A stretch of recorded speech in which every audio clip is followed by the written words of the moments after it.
ನಮಸ್ಕಾರ. ಇವತ್ತು ನಾವು ಮಾತಾಡ್ತಿರೋ ವಿಷಯ ನಮ್ಮೆಲ್ಲರಿಗೂ ಹತ್ತಿರವಾದದ್ದು ಅನ್ಸುತ್ತೆ. ಸಂಯುಕ್ತ ಕುಟುಂಬಗಳು. ಹ್ಮ್ ಈಗ ನೋಡಿ, ಚಿಕ್ಕ ಚಿಕ್ಕ ಕುಟುಂಬಗಳೇ ಜಾಸ್ತಿ ಕಾಣಿಸ್ತಿವೆ. ಆದ್ರೂ ನಮ್ಮ ಸಮಾಜದಲ್ಲಿ ದೊಡ್ಡ ಕುಟುಂಬಗಳಿಗೆ ಒಂದು ಜಾಗ ಇದ್ದೇ ಇದೆ ಅಲ್ವಾ? ಹೌದು, ಖಂಡಿತವಾಗಿಯೂ. ಈ ನಮ್ಮ ಮುಂದಿರೋ ಆಕರಗಳು ಅಂದ್ರೆ ಈ ಸಂಯುಕ್ತ ಮತ್ತು ಚಿಕ್ಕ ಕುಟುಂಬಗಳ ಪ್ಲಸ್ ಮೈನಸ್ ಪಾಯಿಂಟ್ಗಳನ್ನ ಹೇಗೆ ನೋಡ್ತವೆ ಅಂತ ಸ್ವಲ್ಪ ಆಳವಾಗಿ ನೋಡೋಣವೇ? ಖಂಡಿತ ನೋಡೋಣ.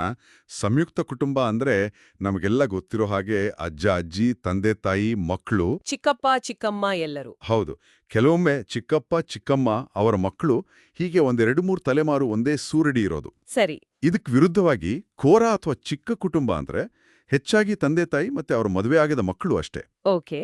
ಈ ಎರಡೂ ವ್ಯವಸ್ಥೆಗಳ ಬಗ್ಗೆ ಈ ಆಕರಗಳಲ್ಲಿ ಏನ್ ಹೇಳಿದ್ದಾರೆ ಅಂತ ಶುರು ಮಾಡೋಣ. ಮೊದಲಿಗೆ ಈ ದೊಡ್ಡ ಕುಟುಂಬಗಳಲ್ಲಿ ಒಂದು ದೊಡ್ಡ ಪ್ಲಸ್ ಅಂದ್ರೆ ಆ, ಭಾವನಾತ್ಮಕ ಸಪೋರ್ಟ್ ಅಲ್ವಾ? ಕಷ್ಟ ಅಂತ ಬಂದಾಗ ಅಥವಾ ಖುಷಿ ಹಂಚ್ಕೊಳ್ಳೋಕೆ ಯಾವಾಗ್ಲೂ ಯಾರಾದ್ರೊಬ್ರು ಇರ್ತಾರೆ ಜೊತೆಗೆ. ಈ ಬಗ್ಗೆ ಆಖರಗಳು ಏನ್ ಹೇಳ್ತವೆ? ಖಂಡಿತ ಅದು ಬಹುಶಃ ಅತೀ ದೊಡ್ಡ ಅನುಕೂಲ ಅನ್ಸುತ್ತೆ. ಮುಖ್ಯವಾಗಿ ಆ ಹಿರಿಯರ ಇರುವಿಕೆ ಇದೆಯಲ್ಲ, ಹೌದು. ಅದು ಬರೀ ಭಾವನಾತ್ಮಕವಾಗಿ ಅಷ್ಟೇ ಅಲ್ಲ. ಮಕ್ಕಳು ಬೆಳೆಯುವಾಗ ಅವ್ರಿಗೆ ಕಥೆ ಹೇಳೋಕೆ, ನಮ್ಮ ಸಂಪ್ರದಾಯ ಮೌಲ್ಯಗಳು ಇವನ್ನೆಲ್ಲ ಹೇಳ್ಕೊಡೋಕೆ ತುಂಬಾನೇ ಸಹಾಯ ಆಗುತ್ತೆ. ಸರಿ. ಆಕ್ಚುಲಿ ನಮ್ಮ ಸಂಸ್ಕೃತಿಯನ್ನ ಮುಂದಿನ ಪೀಳಿಗೆಗೆ ದಾಟ್ಸೋಕೆ ಇದೊಂದು, ಹೇಗೆ ಹೇಳೋದು, ಸಹಜವಾದ ವೇದಿಕೆನೆ. ಸರಿ. ನಿಜ. ಹಾಗೇನೆ ಜವಾಬ್ದಾರಿಗಳ ಹಂಚಿಕೆ ಕೂಡ ಅಲ್ವಾ? ಅಡುಗೆ, ಮನೆ ಕೆಲ್ಸ, ಮಕ್ಕಳನ್ನ ನೋಡ್ಕೊಳ್ಳೋದು. ಎಕ್ಸಾಕ್ಟ್ಲಿ. ಎಲ್ಲವೂ ಹಂಚಿ ಹೋಗೋದ್ರಿಂದ ಒಬ್ಬ ವ್ಯಕ್ತಿಯ ಮೇಲೆ ಬೀಳೋ ಹೊರೆ ಕಡಿಮೆ ಆಗುತ್ತೆ. ಆದ್ರೆ ಇಲ್ಲೊಂದು ಪ್ರಶ್ನೆ ಬರುತ್ತೆ. ಅದೇ ಹಿರಿಯರ ಇರುವಿಕೆ, ಆ ಹಂಚಿಕೆ ಕೆಲವೊಮ್ಮೆ ವೈಯಕ್ತಿಕ ಸ್ವಾತಂತ್ರ್ಯಕ್ಕೆ ಸ್ವಲ್ಪ ಅಡ್ಡಿಯಾಗತ್ತೆ ಅಂತ ಕೆಲವರಿಗೆ ಅನ್ಸ್ಬೋದಲ್ಲ? ಸರಿಯಾದ ಪಾಯಿಂಟ್. ಇಲ್ಲೇ ನೋಡಿ ಸವಾಲುಗಳು ಶುರುವಾಗೋದು. ಹ್ಮ್ ಒಂದೇ ಕಡೆ ತುಂಬಾ ಜನ ಇರೋದ್ರಿಂದ ಪರ್ಸನಲ್ ಸ್ಪೇಸ್ ಅಥವಾ ಗೌಪ್ಯತೆ ಅನ್ನೋದು ಸ್ವಲ್ಪ ಕಡಿಮೆ ಇರ್ಬೋದು.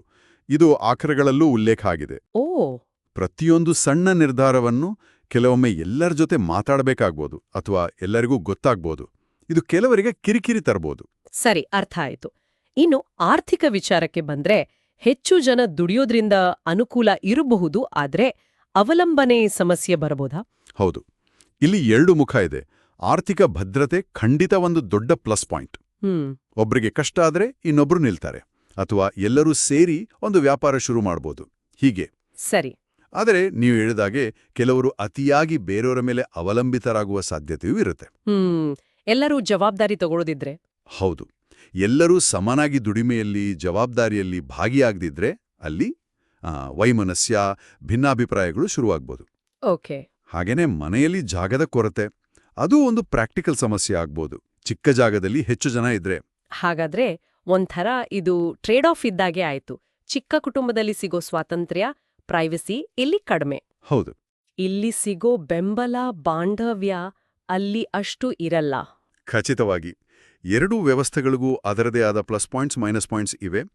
ಚಿಕ್ಕ ಕುಟುಂಬದಲ್ಲಿ ಸ್ವಂತ ನಿರ್ಧಾರ ತಗೊಳ್ಳೋಕೆ ಹೆಚ್ಚು ಫ್ರೀಡಮ್ ಇರುತ್ತೆ, ವೈಯಕ್ತಿಕವಾಗಿ ಬೆಳೆಯೋಕೆ ಅವಕಾಶ ಜಾಸ್ತಿ ಇರ್ಬೋದು. ಆದರೆ ಸಂಯುಕ್ತ ಕುಟುಂಬದಲ್ಲಿ ಸಿಗುವ ಒಗ್ಗಟ್ಟು, ಹಬ್ಬ ಹರಿದಿನಗಳಲ್ಲಿ ಎಲ್ಲರೂ ಸೇರುವ ಸಂಭ್ರಮ, ಮಕ್ಕಳ ಪಾಲನೆಯಲ್ಲಿ ಸಿಗುವ ಹೆಲ್ಪ್, ಇವೆಲ್ಲ ಮಿಸ್ ಆಗ್ಬೋದಲ್ವಾ? ನಿಜ. ಹಾಗಾದ್ರೆ ಕೊನೆಗೆ ಈ ಆಕರಗಳು ಯಾವುದೋ ಒಂದು ಸಿಸ್ಟಮ್ ಬೆಸ್ಟ್ ಅಂತ ತೀರ್ಮಾನ ಕೊಡ್ತಾವ ಅಥವಾ ಬೇರೆ ಏನಾದ್ರೂ ಹೇಳ್ತಾವ? ಇಲ್ಲ, ಆಕ್ಚುಲಿ ಹಾಗೆ ಯಾವುದು ಶ್ರೇಷ್ಠ ಅಂತ ಹೇಳಿಲ್ಲ. ಮುಖ್ಯವಾಗಿ ಒತ್ತಿ ಹೇಳೋದೇನೆಂದ್ರೆ, ಯಾವುದೇ ವ್ಯವಸ್ಥೆಯಲ್ಲಿ ಅದರ ಯಶಸ್ಸು ಇರೋದು ಅಲ್ಲಿರೋ ಜನರ ನಡುವಿನ ಪ್ರೀತಿ, ಒಬ್ರನ್ನೊಬ್ರ ಅರ್ಥ ಮಾಡ್ಕೊಳ್ಳೋದು, ಹೊಂದಾಣಿಕೆ ಮಾಡ್ಕೊಂಡು ಹೋಗೋದರಲ್ಲಿ. ಓಕೆ, ಅಂಡರ್ಸ್ಟ್ಯಾಂಡಿಂಗ್ ಮತ್ತೆ ಅಡ್ಜಸ್ಟ್ಮೆಂಟ್. ಹೌದು. ದೊಡ್ಡ ಕುಟುಂಬದಲ್ಲೇ ಇದ್ರೂ ಹೊಂದಾಣಿಕೆ ಇಲ್ಲ ಅಂದ್ರೆ ಅಲ್ಲಿ ನೆಮ್ಮದಿ ಇರಲ್ಲ. ಅದೇ ಚಿಕ್ಕ ಕುಟುಂಬದಲ್ಲಿ ಇದ್ರೂ ಬಾಂಧವ್ಯ ಗಟ್ಟಿಯಾಗಿದ್ರೆ ಅದು ಚೆನ್ನಾಗಿರುತ್ತೆ. ಮುಖ್ಯವಾಗಿ ನಮ್ಮ ಸಂಪ್ರದಾಯಗಳನ್ನ ಗೌರವಿಸ್ತಾ ಈಗಿನ ಬದಲಾದ ಕಾಲಕ್ಕೆ, ಜೀವನ ಶೈಲಿಗೆ ಹೇಗೆ ಹೊಂದ್ಕೊಂಡು ಹೋಗೋದು, ಆ ಬ್ಯಾಲೆನ್ಸ್ ಹೇಗೆ ಮಾಡೋದು ಅನ್ನೋದೇ ಈಗಿನ ಮುಖ್ಯ ಸವಾಲು ಅಂತ ಈ ಆಕರಗಳು ಸೂಚಿಸ್ತವೆ. ಒಟ್ಟಿನಲ್ಲಿ ಹೇಳೋದಾದ್ರೆ, ಒಂದು ಕಡೆ ಗಟ್ಟಿಯಾದ ಸಂಬಂಧಗಳು, ಎಲ್ಲರೂ ಸೇರಿ ಬಾಳೋದ್ರಿಂದ ಸಿಗೋ ಅನುಕೂಲಗಳು, ಇನ್ನೊಂದ್ ಕಡೆ ಆ ವೈಯಕ್ತಿಕ ಸ್ಪೇಸ್ ಸ್ವಲ್ಪ ಕಡಿಮೆ ಆಗೋದು, ಹೊಂದಾಣಿಕೆ ಮಾಡ್ಕೋಬೇಕಾದ ಅಗತ್ಯತೆ, ಕೆಲವೊಮ್ಮೆ ಘರ್ಷಣೆಗಳು, ಇವೆಲ್ಲ ಇದೆ. ಹೌದು. ಇದು ನಮ್ಮನ್ನ ಒಂದು ಕುತೂಹಲಕಾರಿ ಯೋಚನೆಗೆ ತಳ್ಳುತ್ತೆ. ಏನದು? ಬಹುಶಃ ಭವಿಷ್ಯದಲ್ಲಿ ಕುಟುಂಬ ಅನ್ನೋ ಕಲ್ಪನೆ ಈ ಎರಡೂ ಮಾದರಿಗಳ ಒಂದು ಮಿಶ್ರಣ ಆಗ್ಬಹುದೇ? ಓ ಹೇಗೆ? ಅಂದ್ರೆ ಒಂದೇ ಮನೆಯಲ್ಲಿ ಇರದೇ ಇದ್ರೂ ಹತ್ತಿರದಲ್ಲೇ ವಾಸ ಮಾಡ್ಕೊಂಡು ಒಬ್ರಿಗೊಬ್ರು ಸಪೋರ್ಟ್ ಮಾಡ್ತಾ. ಆ ನೆಟ್ವರ್ಕ್ ತರಹನಾ? ಹೌದು, ಒಂದು ರೀತಿಯ ನೆಟ್ವರ್ಕ್ ಫ್ಯಾಮಿಲಿ ತರ. ಅಂದ್ರೆ ಪರಸ್ಪರ ಬೆಂಬಲನೂ ಇರುತ್ತೆ, ಆದ್ರೆ ಆ ವೈಯಕ್ತಿಕ ಸ್ವಾತಂತ್ರ್ಯಕ್ಕೂ ಜಾಗ ಇರುತ್ತೆ. ಈ ತರದ ಹೊಸ ಮಾದರಿಗಳು ಮುಂದೆ ಬರ್ಬೋದಾ? ಇದು ಯೋಚನೆ ಮಾಡ್ಬೇಕಾದ ವಿಷಯನೇ ಸರಿ. ಹೌದು, ಮುಂದಿನ ದಿನಗಳಲ್ಲಿ ಇದು ಹೇಗೆ ಬದಲಾಗುತ್ತೆ ಅಂತ ಕಾದ್ ನೋಡ್ಬೇಕು.